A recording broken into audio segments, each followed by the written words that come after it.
A very good morning to you. Welcome back. You are still watching Morning Live.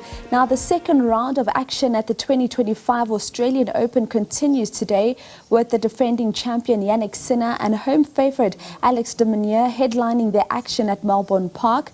However, it will be Taylor Fritz who will continue the quest for his first major in the day session on the Margaret Court Arena. The American plays Chilean qualifier Cristian Garin. Three-time finalist Daniil Medvedev headlines the night session on Margaret Court Arena. Now, to talk to us about this and all the action currently taking place at Melbourne Park, we are joined by former SA Davis Cup captain and a man that has won 7 ATP Tour doubles titles and reached 12 finals, John Laffnie de Jager. John, a very, very good morning to you from sunny Melbourne. Thank you so much for joining us right here on Sports on Morning Live. Very nice to be part of the show. John, let's just start to talk about how it seems like this is the year that everyone wants to break a record when we look at the Australian Open, because you've got an Aryna Sabalenka looking to make it her third consecutive title. And on the men's side, you have a Novak Djokovic looking for Grand Slam number 25 and his 11th Australian Open title overall. From your vantage point and where you sit, who do you see walking away with the title on both sides of the draw? Listen, on the women's side, Sabalenka definitely looking good. She's in great form. She's playing well. I think she has a better shot of winning the title than Novak. Novak's going to have a tough time on the men's side. There's a lot of young players coming through. Sinner, obviously defending champion, playing really well. Alcaraz, I watched him yesterday. He's looking good. There's a young kid from Brazil, João Francesco, that everybody is talking about. He beat Andrey Rublev in the first round. This kid's only 18 years old, youngest guy in the draw. He's on a 13-match winning streak and really looking good. So it's going to be tough for Novak. Novak's going to be up against Alcaraz later in the draw. He struggled in, his first round. He struggled a little bit, was not great in the second round. But, with Novak, if you want to beat him, it's got to happen in the first part of the draw, because the longer he stays in the tournament, the tougher he's going to get. But, the picture that you show there with Sinner and Sabalenka, that'll be good money, to put on them. They're playing well. Coco Gauff is another one that's really, on the women's side, knocking on the door. She's really been in good form.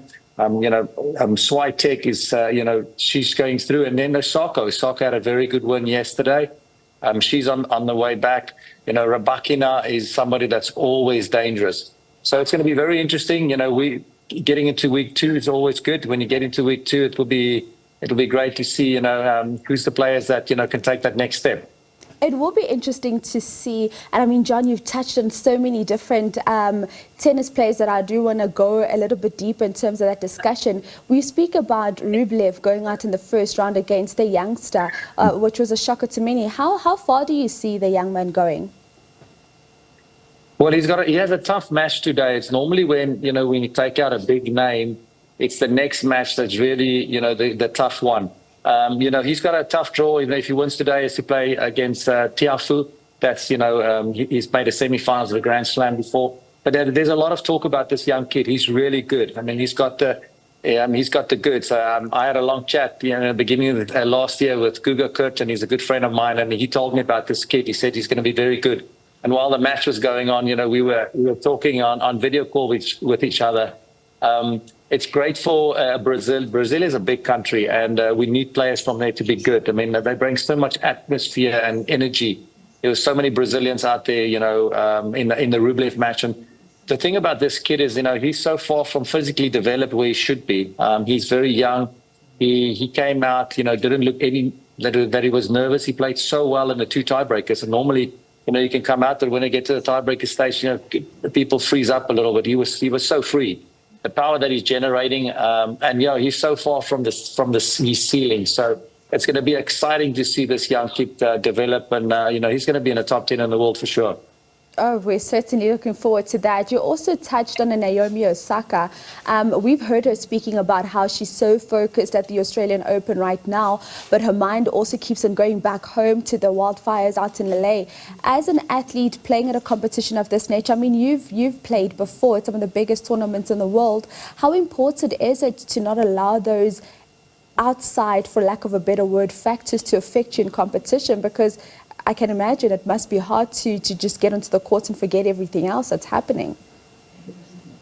I think that's the toughest thing, and that's where the good players are better than the rest. When they walk onto the tennis court, they can shut down all the distraction that's happening outside. Yes, there's it's devastating stuff happening in LA, and there's a lot of players that have stuff in their lives happening. Family members that's ill, or a relationships that's not working out that they have to deal with. But that's what makes them good. There's a lot of distraction, but the good players, they shut that stuff out, and it's going to be important for her. She said that if she doesn't get the results that she wants to, she will, walk away from tennis.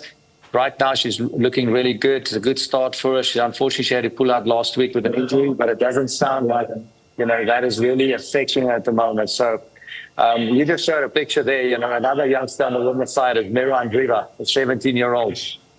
She's in the third round, and she's just definitely going to be chasing a Grand Slam this year. John, you know what they say, time flies when you're having fun. I still wanted to talk about so much more in this edition of the Australian Open, but we will hopefully still catch up with you throughout the course of the tournament just to get those updates from sunny Melbourne. Yeah, it's lovely. Yeah, it's actually not so warm as it normally is. The weather's been, there's a lot of rain, but luckily, Craig Tiley, who's South African, the tournament director, they're hosting an unbelievable event. They've got 3 courts under the roof. So even when it rains, play can continue. Thank you so much for your time this morning. That is John Laffnie de Jager. He was the former SA Davis Cup captain, just speaking all things about the Australian Open, and of course so much action to still look forward to. He speaks about it being a very well organized tournament. We do know, of course, it is the South African born Craig who is the tournament director for the Australian Open.